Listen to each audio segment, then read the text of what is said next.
Hi there, and welcome to my hormone metabolism and inflammation presentation. Today, we're going to chat a little bit about what the metabolism is, signs and symptoms of an unbalanced metabolism, the importance of the hormone insulin. We're going to talk about stress and weight connection and how I can help you make long-term changes to your overall health. If you have any questions as we kind of go through, please feel free to reach out to me at any time. You'll see at the end of the presentation, I have my website address that you can reach me via email. So feel free to do that if you need to.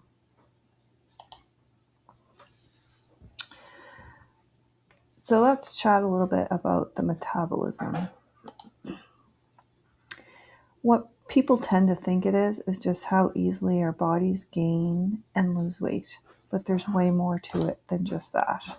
What it actually is a chemical reaction in the body cells that changes food into energy. Our bodies really need the energy to do everything from moving to thinking to growing.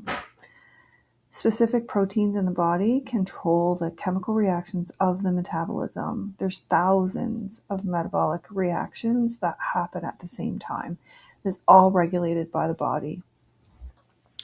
So after we eat food, what happens is the digestive system uses its own digestive enzymes to help break down the proteins into the amino acids, turn the fats into the fatty acids, and turn the carbohydrates into simple sugars.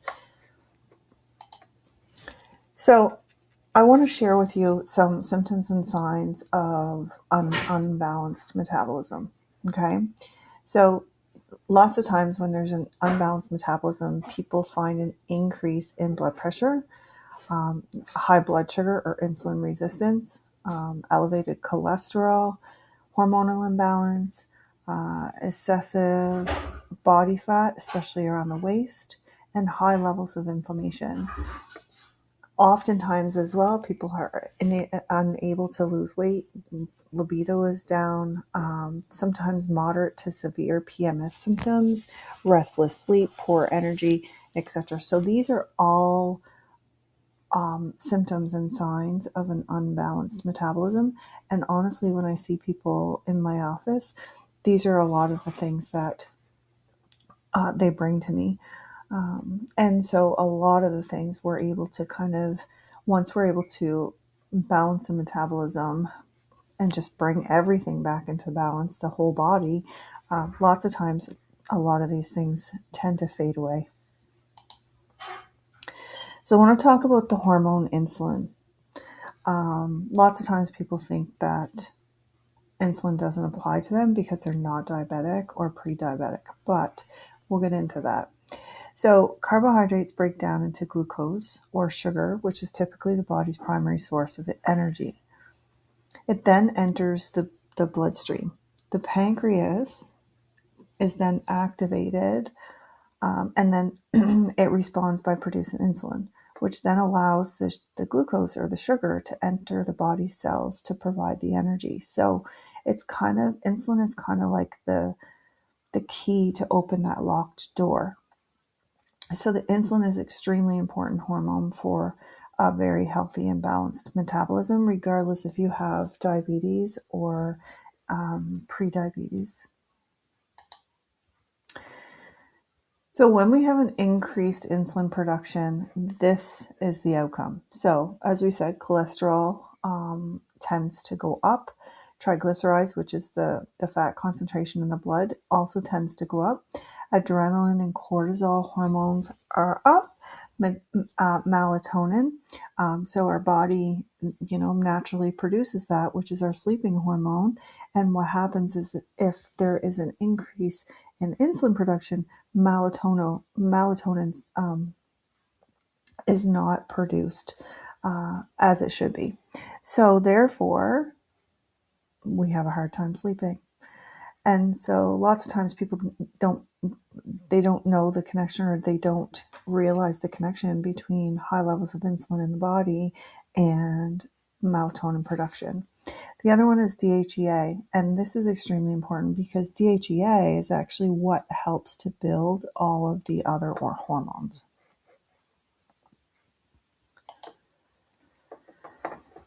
So blood sugar, again, you do not need to be diabetic or pre-diabetic to have fluctuations in blood sugar. I often have people say to me, well, I'm not diabetic. Oh, I've had my blood work done. I was told there's nothing wrong. I'm not saying that there is. However, what a lot of the diagnostic blood work doesn't tell us is what's happening throughout the day. So after we have a meal, how high that blood sugar is spiking and how fast that's coming down. So if somebody has hypoglycemic episodes, then that person does have blood sugar instability and fluctuations. When that happens, it affects all of the things, from mood to energy levels, etc. So we're going to talk about blood sugar here for a minute. So typically, what we've been told, is that we need to have these 6 meals a day. We're told that this is because we need to keep our blood sugar levels steady. So as you can see, this blue line here, this is blood sugar fluctuations. We all have them. And these dips over here, this kind of represents we'll call it the fasting state. Okay, so you have a meal, so you're over here, you're in that fasting state. You have your first meal, your blood sugar comes up, and then it starts to fall back down. You get a little bit of a fasting state. You eat again, it goes back up, comes back down. And then you eat again, it comes back up, and then it comes back down. So when you have the 6 meals, you can see that you do have a little bit of a little bit of, call it fat burn, because what happens is your body can't burn both fat and sugar at the same time. So when you have these spikes right here, this is, the insulin is starting to kind of kick in to cover the carbohydrate or the glucose that you might have eaten. And so insulin is produced, and then blood sugar comes back down. And then as it comes back down, when it's down in here, we drop down into that fasting state. So that's actually when the body can start to burn fat. So you can see that you're only down there for a little bit of time. If you look at how long your body takes to digest food, you're looking at, we'll say 2 to 3 hours, depending on the person. And so if you're eating every couple of hours, you're not allowing the body to get down into that fasting state for a very long period of time, if at all, right? Because you eat, you come up, and then you come back down. We'll say you're eating again in 2.5 hours. Oops, you got to go back up because, the food is going to activate that insulin. And as long as the insulin is activated and the body is producing insulin, it's going to be more difficult for you to lose weight, to balance hormones, etc. So this is what a 6 meal a day, blood sugar kind of chart looks like. What I'm about to share with you is probably quite a bit different than what you have been told, but this is exactly how I work with my clients and, talk to them about balancing their plate. So this is typically 3 meals a day. We really don't need to eat 6 meals a day as long as your meals or your last meal is well balanced. Okay, it doesn't mean bigger portions. It means a more balanced plate. So this is 3 meals a day. So we start over here. You can see your body's in a little bit of a fasting state. You eat, your blood sugar comes up, and then it drops back down. So if you go, we'll say 4 to 6 hours in between meals, look what happens. Blood sugar comes up, comes back down, and then you stay in this fasting state for a period of time. So you're looking at, maybe we'll say 2 to 4 hours of fat burn because you're allowing your body to rest and reset, and get into that fasting state. So you can see it comes up, comes back down, comes up, and then it comes back down. And so if you look at that throughout the day, if you're eating, I don't know, 3 meals a day rather than 6 meals a day, you could have just between, breakfast and supper, you could have roughly, we'll say 4 to 6 hours of fat burn because the body is fasting, right? And so as long as it's producing insulin, it cannot burn that fat. It's only going to burn the sugar. And then, of course, this is, I'm talking more about, the weight piece, I guess, and fat burn. But also keep in mind that when the insulin levels are up, the body cannot produce and make all of those other and balance all of those other hormones, which we talked about in a few slides back. So we talked a little bit about balancing your plate, making sure that you have a good amount of protein, fat, and a healthy fiber. I say carbohydrate, but if you're eating the right kind of carbohydrate, then you're getting lots of fiber, which is obviously through our veggies, right? So you want to make sure that each meal is made up exactly like that so that it keeps you satiated and keeps your blood sugars steady. Consuming the right kind of foods, you may notice that you don't need to snack in between meals. And again, this is how I work with my clients. And we talk about creating a meal. We carb test a little bit to see how that person does, in terms of, especially if they're wearing a CGM, so a continuous blood glucose monitoring system. I use that quite a bit within my practice with clients, and it just really provides me with a lot of insight as to what's going on. So for people who are not familiar with that, you tend to see what looks like a little button on the arms of those people who do have diabetes that measures their glucose levels every 5 minutes in real time. Okay, so I use it in my practice, in which I'll kind of like follow along, and we'll make different adjustments throughout their day to the meals that they're creating, but also to lifestyle. And we kind of build a plan around that. So it's really, really gives a lot of insight as to what's happening.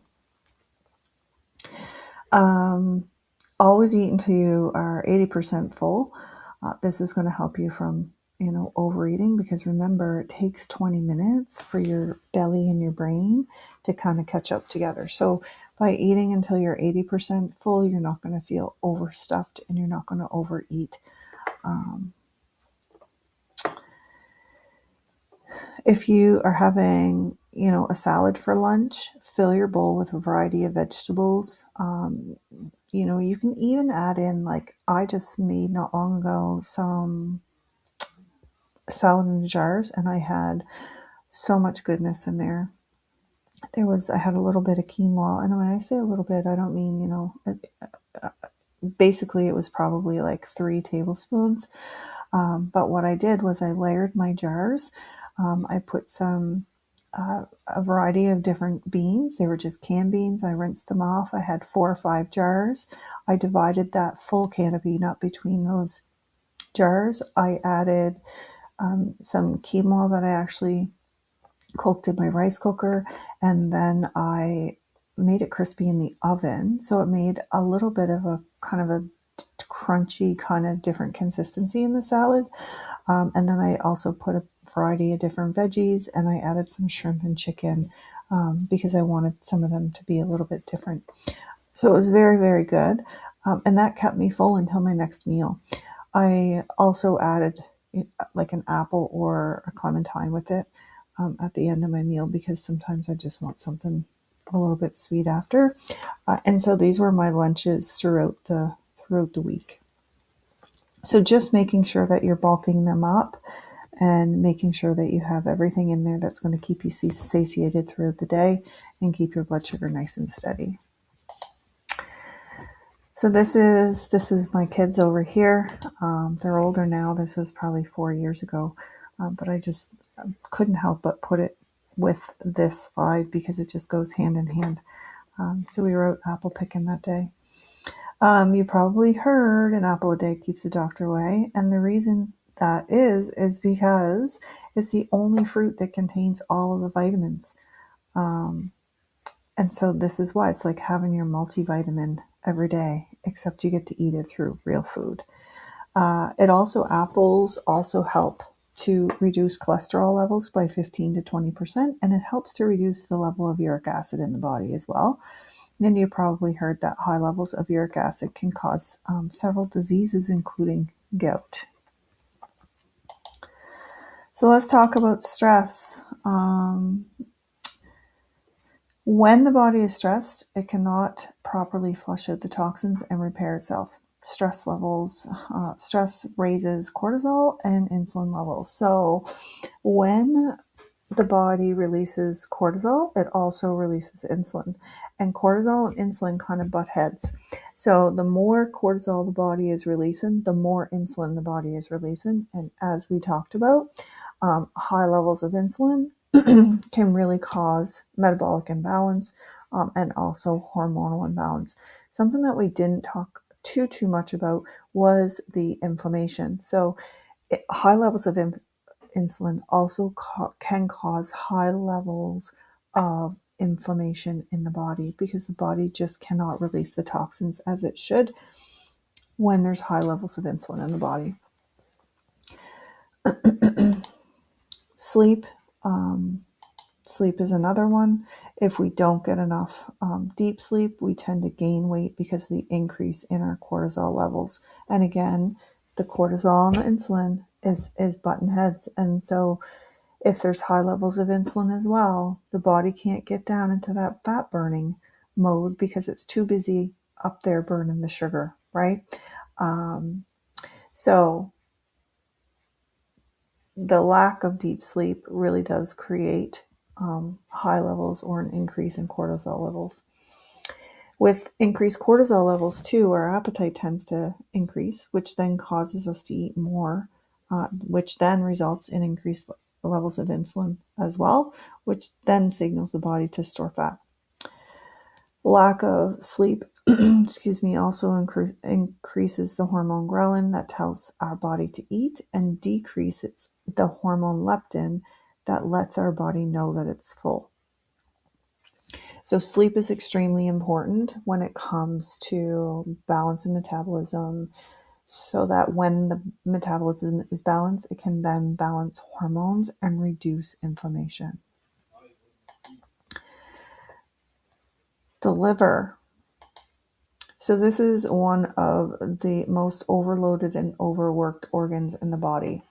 So it's responsible for over 500 essential tasks every single day. Some of these tasks are the bile production, which helps our intestines break down and absorb fat, cholesterol, and some other vitamins. It's responsible for metabolizing carbohydrates and proteins and maintains our blood glucose levels. It also stores vitamins A, D, E, K, and vitamin B12. And it takes toxic substances from the food and the environment and combines them with less toxic substances so that it can then excrete them out through our kidneys and our bowels.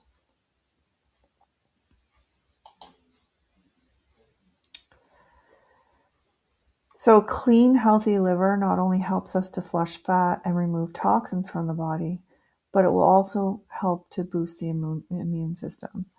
You can keep your liver nice and clean by eating some really healthy, clean foods that really support the body's natural cleansing process or detox process. So raw foods, such as smoothies and green juices, foods in season, of course, leafy greens, lemon, lime, and grapefruit. You can, if you don't like to eat those, that's okay. You can just even squeeze some of the juice into the water and flavor your water. Apples, carrots, beets, and root vegetables. Cranberry juice concentrate. So I'm not talking about ocean spray. That's, and there's other brands as well. But that is just sugar in a bottle, right? I'm talking about highly concentrated juices to help support healthy lymphatic function, flushing. So you only need, when it's concentrated like that, you only need like a tablespoon or two to flavor your water and really get the benefit from it. Nettle tea, dandelion leaves, and other herbs like parsley and cilantro are also super awesome to help with cleansing the body and supporting the liver. So when the body is metabolically balanced, a number of different things can happen. Natural weight loss can occur, hormonal balance, increased energy, a reduction in inflammation, reduction or elimination of medications for blood pressure, blood sugar, and cholesterol. I see this all the time with people once they, change their diet and lifestyle and have it reflect, what it is that their body needs. Increased libido, better sleep, and of course the reduction in waistline. So this next slide is really nice because you're going to see this reduction in the waistline. Okay, so this is 8 weeks before and after. This person did not restrict anything. There was no deprivation at all. She still had some treats. And look what happened. She lost 28 pounds, 14 and a half inches overall.